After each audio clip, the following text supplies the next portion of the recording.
Bismillahir Rahmanir Rahim wa sallallahu ala sayyidina Muhammad wa ala alihi wa sahbihi wa sallam.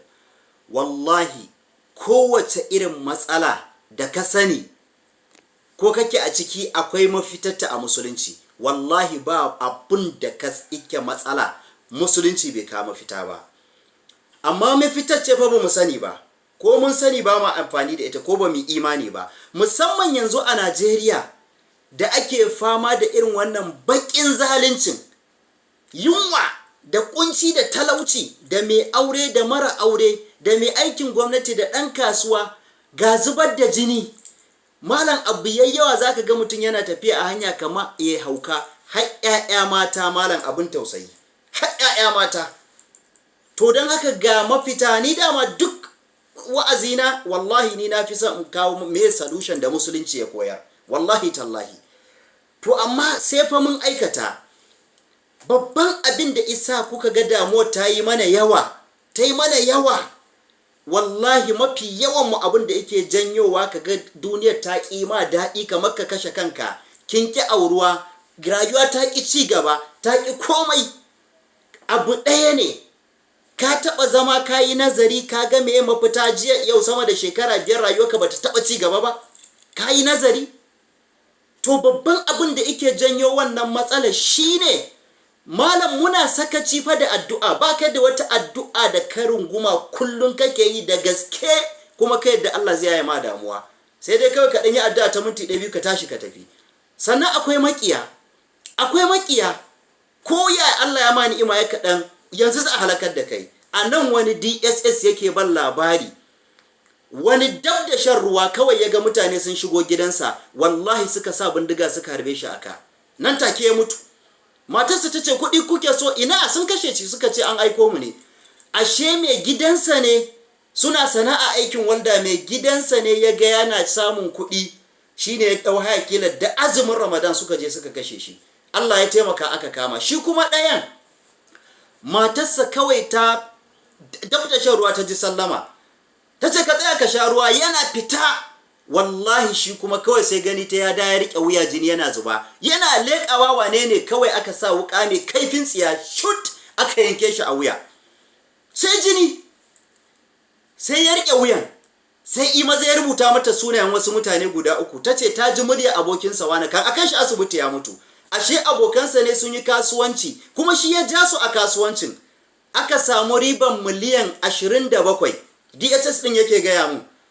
Sai suka ga to gara kawai su raba su biyu, su kuma su kashe shi, kuma shi ija su ya musu hanya, suka hada kuɗi aka yi kasuwancin. Da aka biya kuɗin ta hanyar su sai suka yi wannan. A nan Abuja sun zo sun visa za su gudu, aka kama su, aka je aka tsare su.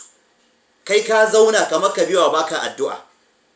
Ni kaina na rike makaranta a nan shekara 5 a nan Abuja, aka yi min tsafi dan na haukace, ana ganin wai na yarinta a lokacin. Wacce na fi kyautatawa a makarantar ita ce aka haɗa baki da ita, aka je Maiduguri aka yanka bunsuru 7 a kaina don in haukace. Ta zo ofis, tana zuwa ta yi zame, ruwan ya faɗa kanta, yana taɓa jikinta ruwan nan take ta yi tsirara, ta fita. Na ce wa malamai mata ku je ku sa mata hijabi. Ta dinga sambatu, dama ya ce mana kana Allah ya baka kariya, ka mu yi matsafi da ni da wani ka yafe mana. Na ce na yafe muku. Kafin sati 3 ta mutu. Kuraje suka dinga fitowa a jikinta, shine ajalinta, ta mutu. Kuma ana matuƙar kyautata mata. Za a zo ba da zakka ma in ce a bata zakar. To nan abin da yasa ne wannan dogon introduction din, wallahi duk kankancin ni'imarka in baka tashi tsaye ba fa kana addu'a, ka haukace, ba fa inda zaka je a rayuwar nan, sai an kifar da kai. Maƙiya da mahassada da matsafa za su halakar da kai. Amma in kana addu'a to kai nasara. Wannan addu'ar ita ce ka kula da ita, ga ta nan zan rubuta akan sikirin. Kunci ne ya dame ki, rashin aure ne, tsafi aka yi maka, an jefe ka ne, an waye, wallahi ba da baki nake gaya muku ba, a aikace ne, ni a aikace duk abin da nake gaya muku a aikace na ga wannan abu. Ina gaya muku wannan addu'ar ta tattaro abubuwa guda 3. Abu na farko, akwai sunan Allah ya hayyu ya qayyum. Wannan sunan Allah ya hayyu ya qayyum ana karanta shi 41, shine abu na 1. sunan Allah ya hayyu ya qayyum yana maganin aljanu da duk wata fitina da tsafi. Wallahi ba wani tsafi da za a iya ci ka an kana jan ya hayyu ya qayyum 41 kullun da safi. Ba wani tsafi da za a iya ci mutum. Wannan shine abu na daya. Abu na biyu akwai salatin manzo Allah sallallahu alaihi wasallama. Shi kuma an mutum yana yi wa manzo Allah sallallahu alaihi wasallama salati, yana samun kusanci da Allah kuma ya samu farin jini, ya zama hammakiyanka sai su ji suna son ka. Wallahi shine sirrin salatin manzo Allah sallallahu alaihi wasallama. Saboda in kai annabi sallallahu alaihi wasallama salati, Allah ma shi ma fa salati ike ma. Ma'anar salatin yana saukar da rahamarsa a gare ka. Duk salati daya rahama 10. Allahu akbar. Sannan abu na uku shine istighfari.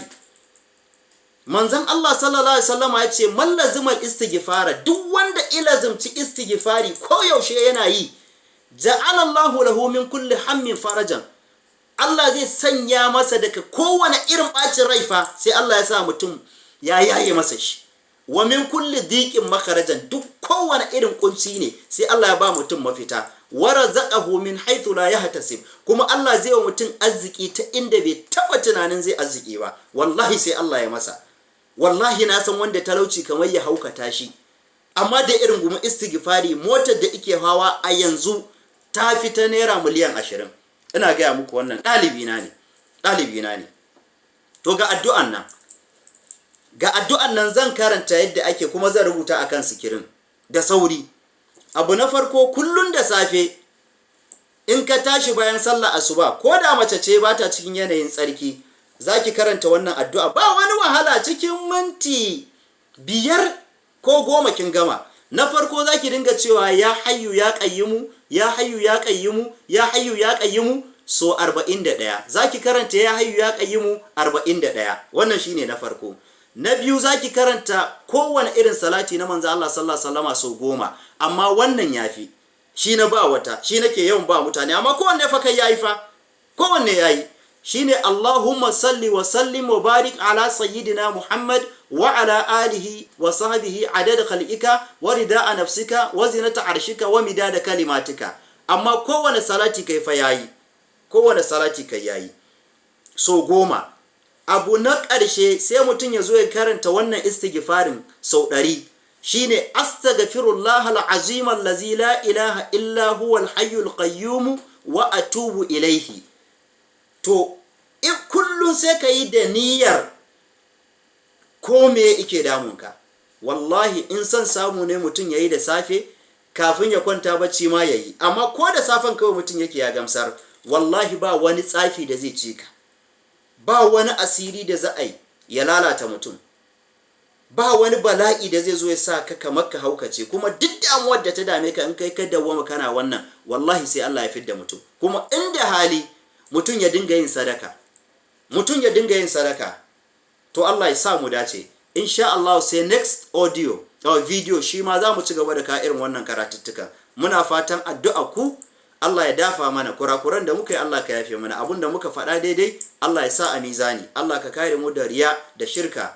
Aqulu qawli hadha astaghfirullah li wa lakum. Assalamu alaikum wa rahmatullahi ta'ala wa barakatuh. Ana mantuwa in san samu ne mutum kuma ya dinga yawaita sadaka. Assalamu alaikum wa rahmatullah.